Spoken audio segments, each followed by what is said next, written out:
Salut, eu sunt Gicu. Astăzi iarăși am plante noi. Uite, deci am niște sacoșe cu plante, tot de la acea persoană care mi-a trimis mai înainte Vitalie și de data aceasta iarăși el mi-a trimis plante. Aceasta este iuca și e foarte frumoasă, deci trebuie să o dezlegăm de aici și să o plantăm în pământ direct, rezistă. Și mai sunt aici în această sacoșă niște plante și semințe, așa că facem astăzi unboxing. Hai să vedem plantele noi. Dar haide acum să scoatem această sacoșă și să vedem cum arată mai bine.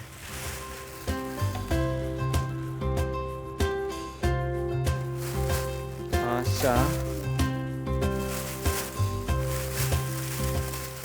Aici avem o foaie, să ne uităm atent. Iuca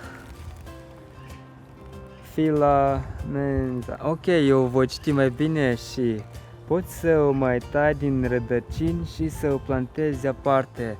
Bine, voi face și asta. Iarneaza fază, după cum e desenat aici și este scris, înflorește frumos încă. Bine, trebuie să o plantez și hai să vedem și cum arată la rădăcini.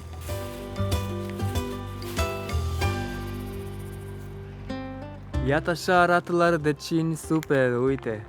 Trebuie să dezleg și această ață și atunci va fi super. Și așa este super. Here we go. Uite cum arată planta. Așa super arată, vedeți? Iată și rădăcinile.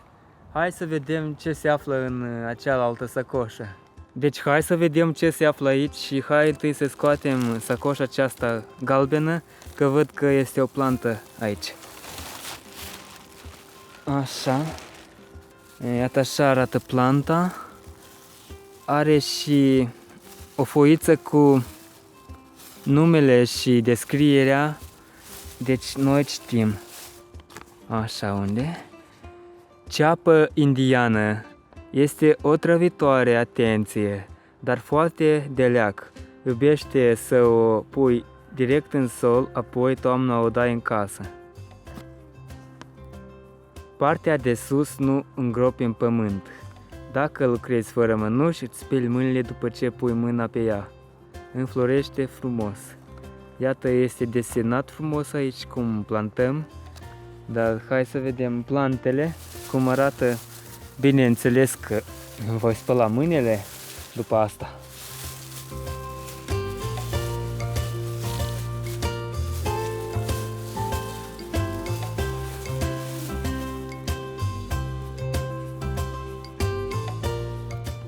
Iată așa arată planta. Frumos, mulțumesc, interesant ce flori face. Și zici că e toxică, da? Bine, atunci mai atent cu ea, dar oricum voi spăla mâinile. Aici în această sacoșă mai sunt încă câteva sacoșe cu semințe, cred eu. Hai să vedem fiecare în parte. Așa, și aici să vedem ce este. Iată așa, avem aici. Și hai să citim, să vedem ce e asta. Dar eu așa ceva am mai văzut, mi se pare. Ceva foarte asemănător cu copacul trompeta îngerului. Doar că ăsta se face ca o tufă verde care toamna se usucă. Primăvara pui semințele și tot așa în fiecare an este foarte frumoasă. Iată, este desenat cum arată aici. Da, cred că ați întâlnit, ați văzut. Eu da. Iată, vedeți? Și mai avem aici încă, să vedem ce avem aici. O mulțime de semințe, așa, nu pot ști așa, dar voi scoate atent ca să nu împrăști semințele. Wow, ce frumos! Pin negru, foarte rar în Moldova, foarte decorativ, seamănă cu pinul italian.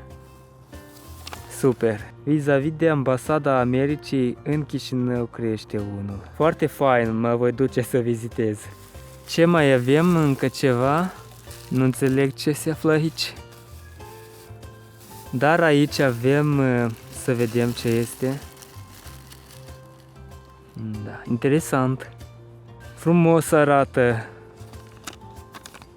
Cedru Liban crește foarte remuros și înalt, rezistă până la -30. Interesant, iată, sunt semințele acestea, sunt, iată, pare mi se, asta este sămânță, da? Iată cum arată. Ok, punem înapoi atent că am știi mai bate vântul și mai sunt încă niște semințe. Ce sunt astea? Oho, sunt multe. Hai să vă arăt cum arată ele. Iată. Și să citim. Ciparis crește până la 10 metri. Oh, super, și talent la desenat aveți? Așa, fain. Mai am încă semințe aici. Hai să vedem ce sunt astea. Iarăși desenul e super. Așa, pin negru pufos face conuri foarte mari și este decorativ ca pinul negru obișnuit. Așa, și hai să vedem cum arată semințele. Da, sunt vreo câteva, dar adică normal sunt. Iată, așa arată. Super.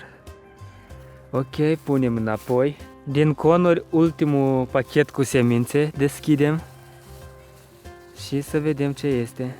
Cedru italian adus din Bulgaria. Se mai spune Pinus pinea prin umbrelă. Aproximativ cum crește. Arată foarte bine, super. Iată cum arată semințele aici. Iată așa arată. Super. În sacoșa asta deja nu-i nimic, dar am găsit o foiță și hai să vedem ce este. Este scris ceva. Toate coniferele au trecut certificarea. Bine atunci. Mulțumesc frumos pentru toate aceste semințe de conifere. Și ultima sacoșă cu semințe. Să vedem ce este aici.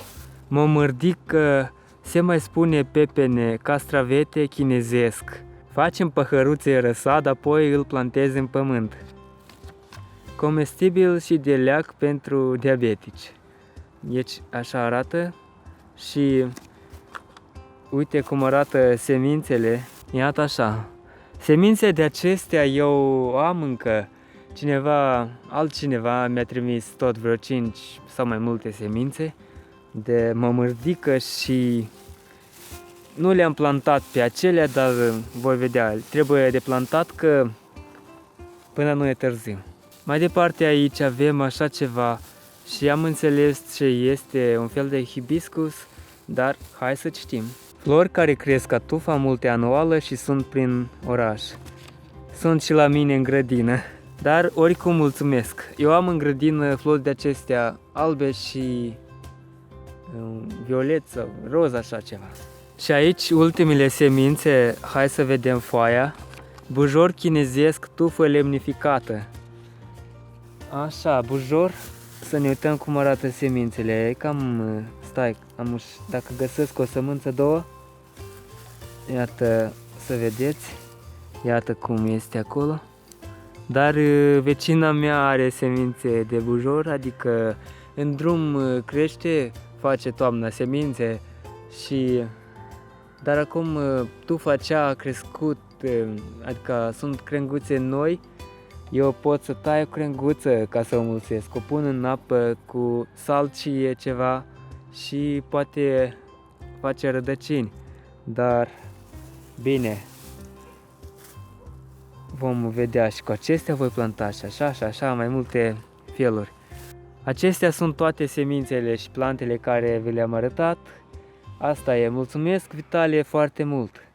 Atât pentru astăzi, imediat după ce termin acest video de filmat, mă apuc și plantez iuca în pământ și va fi frumos. Și vă mulțumesc pentru vizionare, lăsați un like, distribuiți acest video și abonați-vă la canal. Cu voi a fost Gicu, ciao!